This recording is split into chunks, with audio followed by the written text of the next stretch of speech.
네, 여러분 반갑습니다. 경희대학교 한방병원 김진성입니다. 이 시간은 저희 외래에서 환자들로부터 자주 듣는 질문 중에 하나인데요.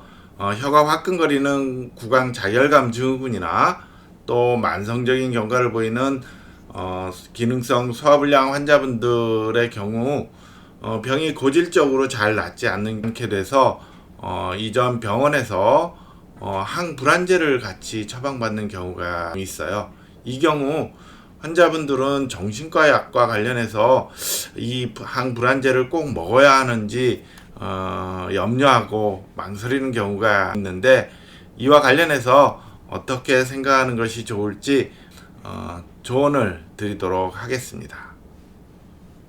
사실 불안감은 막연히 나타나는 불쾌한 느낌이죠. 실제로 어떤 일을 앞두고 불안감을 느낄 수도 있는데, 이러한 불안감은 우리가 친숙하지 않은 어떤 환경에 적응하기 위한 일종의 기본적인 반응이다라고 볼 수가 있어요. 하지만 그 불안의 정도가 아주 심하고 또 특별한 이유 없이 나타나기도 하고 또 시도 때도 없이 발생하기도 한다면 문제가 되겠죠.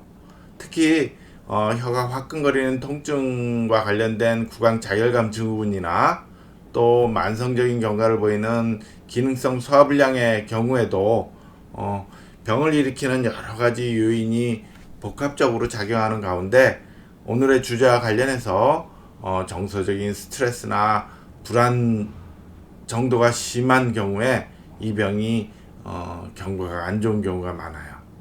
그래서 결국은 불안이나 우울이나 과도한 스트레스와 같은 정신 요인이 병을 일으키기도 하고, 또 병이 잘 낫지 않고 오래 가면서 혹시 암은 아닌지 이 병이 왜 이렇게 낫질 않는가라는 걱정과 더불어서 불안감을 느끼기도 하지요. 서로 영향을 주고받는다는 얘기예요. 그럼 오늘의 주제와 관련해서 불안장애가 무엇이며 어떠한 특성을 갖고 있는지 알아보도록 하겠습니다.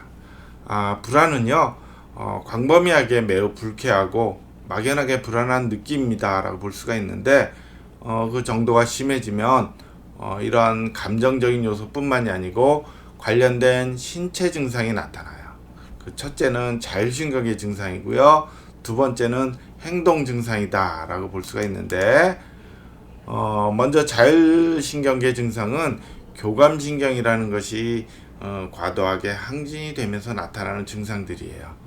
첫째, 머리가 아프거나 어지럽고 또 가슴이 두근거리거나 쪼이는 듯해서 숨을 쉬기 어렵다고 호소하기도 하고, 또 혈압이 상승하면서 심장박동이 빨라지면서 빈맥이라는 것이 나타나기도 하고, 땀을 삐질삐질 흘리고 손발도 떨리고 하는 증상이 나타나고요.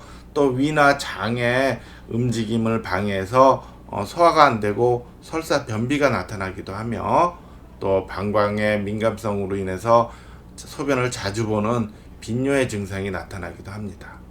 또 행동 증상으로는 매사에 과민해져요.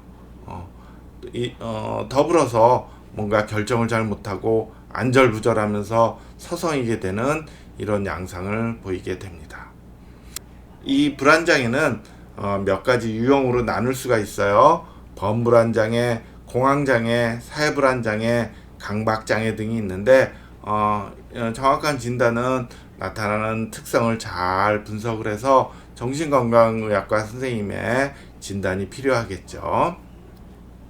이러한 불안장애는 주요한 특성이 있는데, 심한 불안, 공포, 이와 관련된 행동장애를 특징으로 하는 질환이면서도 개인들에 따라서 그 사람의 체질이나 성격 등이 영향을 많이 주겠죠. 개인적인 특성에 의해서 특별히 잘 나타나는 증상들이 각기 다 달라요. 이러한 증상을 잘 이해하는 것이 이 병을 이겨내는 중요한 열쇠가 될 수 있겠죠. 그럼 이러한 불안장애와 같은 과도한 정서적인 스트레스가 구강자결감 증후군에 어떻게 영향을 미치는지 간략히 알아보도록 하겠습니다.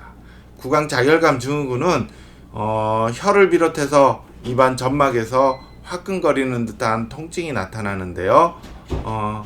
이 증상을 유발하는 요인이 먼저 혀에서 감각이나 맛을 느끼는 신경이 고장이 나는 요인이 하나 있고요. 또 우리 중추성, 즉 대뇌에서 특별한 맛이나 감각을 전달하는 요인들이 민감해져서 나타나는 요인이 작용하기도 하고, 더불어서 불안하고 우울하고 또 잠을 잘 못 자거나 또 감정의 어떤 변화가 심하고 또 성격과 같은 체질적인 요소가 결합해서 직접적으로 영향을 미치기도 하고, 중추성에 작용해서 구강자율감 증후군과 같은 혀에 화끈거리는 통증이 나타나게 됩니다. 그러므로 불안, 우울과 같은 정서적인 요인을 적극적으로 관리하는 것이 필요한 상황이겠죠. 또한 기능성 소화불량도 다양한 요인이 합쳐져서 병이 나타나게 되는데요. 상복부에서 느껴지는 소화불량의 증상들, 즉 답답하거나 조금만 먹어도 배가 부르고 또 쓰리거나 아픈 이러한 증상들이 6개월 이상 지속될 경우에 진단하게 되는데, 이 병이 유발되는 요인도 다양한 요인이 결합돼서 나타난다라고 알려져 있어요.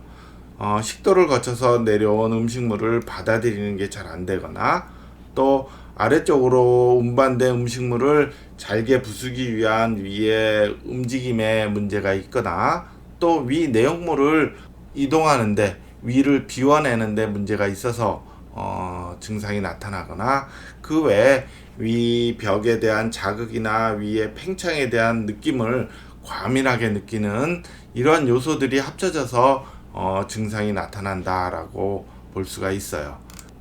그래서 기능성 소화불량의 경우는 타고난 유전적인 소인이 작용을 하고, 또 불안과 같은 정서적인 요인이 작용을 하기도 하고, 음식을 먹는 식습관, 또 음식의 종류, 이런 것도 영향을 주면서 헬리코박터 파일로리 균의 감염도 한 영향을 주게 되는데, 이러한 요소들이 결합이 돼서 위의 내용물을 비워내는 위 배출이 잘 안 되거나, 또 위에 대한 자극을 민감하게 느끼는 요소가 작용을 해서 나타난다 라고 볼 수가 있어서, 특히 정신 심리적인 요인, 불안이나 과도한 스트레스, 우울과 같은 정신 심리적인 요인이 이 병을 치료하기 위한 중요한 요인이 된다라고 볼 수가 있어요.